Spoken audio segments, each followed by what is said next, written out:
Assalamualaikum warahmatullahi wabarakatuh. Perkenalkan, saya Tintin Liswantini SPD dari Guru Sekolah Menengah Atas Negeri 1 Nagreg, Kabupaten Bandung, Provinsi Jawa Barat, akan memaparkan mengenai mengapa kurikulum perlu berubah. Nah, apa yang dimaksud dengan kurikulum? Sebagaimana yang telah ditetapkan pengertian kurikulum dalam Undang-Undang Nomor 20 Tahun 2003 tentang Sistem Pendidikan Nasional, kurikulum adalah seperangkat rencana dan pengaturan mengenai tujuan, isi, dan bahan pelajaran serta cara yang digunakan sebagai pedoman penyelenggaraan kegiatan pembelajaran untuk mencapai tujuan pendidikan tertentu. Nah, kurikulum ini merupakan seperangkat atau suatu sistem, rencana, dan pengaturan mengenai bahan pembelajaran yang dapat dipedomani dalam aktivitas belajar mengajar. Dari pengertian tersebut, dapat teridentifikasi menjadi dua dimensi.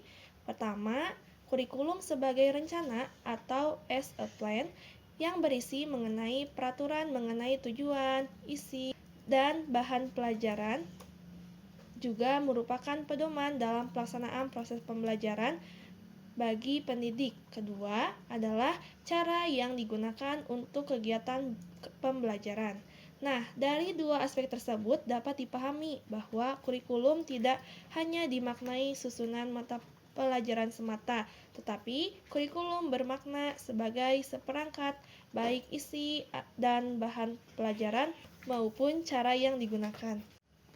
Berdasarkan dua dimensi tersebut, dapat dipahami bahwa kurikulum tidak hanya dimaknai susunan mata pelajaran semata, tetapi kurikulum bermakna seperangkat baik isi dan bahan pelajaran maupun cara yang digunakan. Nah, istilah atau cara yang digunakan tersebut berarti yaitu bagaimana melaksanakan proses pembelajaran. Salah satunya adalah strategi pembelajaran yang harus ditempuh.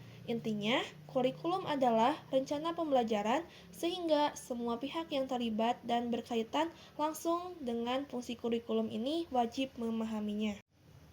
Selanjutnya, mengapa kurikulum harus berubah? Nah, kurikulum harus selalu berubah agar sesuai dengan perkembangan zaman. Apalagi saat ini, ilmu pengetahuan dan teknologi informasi telah berkembang semakin maju. Metode dan konteks kurikulum sebelumnya tentu dianggap sudah tidak relevan lagi dengan kondisi dan karakteristik peserta didik saat ini. Oleh karena itu, berdasarkan latar belakang perkembangan teknologi saat ini, maka perlu diadakannya perkembangan kurikulum, yaitu saat ini ada perubahan kurikulum dari kurikulum 2013 menjadi kurikulum Merdeka. Nah, hal tersebut juga didasari oleh adanya perkembangan teknologi yang semakin canggih, karena melalui perkembangan teknologi tersebut dapat membantu atau berpengaruh terhadap kegiatan pembelajaran. Oleh karena itu, perlu diadakannya perubahan dalam kurikulum yang semakin menjadi lebih baik lagi. Apa yang terjadi jika tidak ada perubahan kurikulum? Akibatnya adalah kurikulum tidak memenuhi kebutuhan siswa, karena setiap siswa memiliki kebutuhan yang berbeda-beda. Oleh karena itu, diharapkan perlu adanya perubahan kurikulum agar dapat memenuhi kebutuhan siswa. Kebutuhan siswa tersebut dapat dilihat dari karakteristik peserta didik, karena setiap peserta didik itu memiliki karakteristik yang berbeda-beda. Oleh karena itu, dengan adanya kurikulum yang inovatif, maka diharapkan dapat memenuhi kebutuhan karakteristik siswa. Selanjutnya, apa yang harus dilakukan seorang guru dalam menghadapi perubahan kurikulum?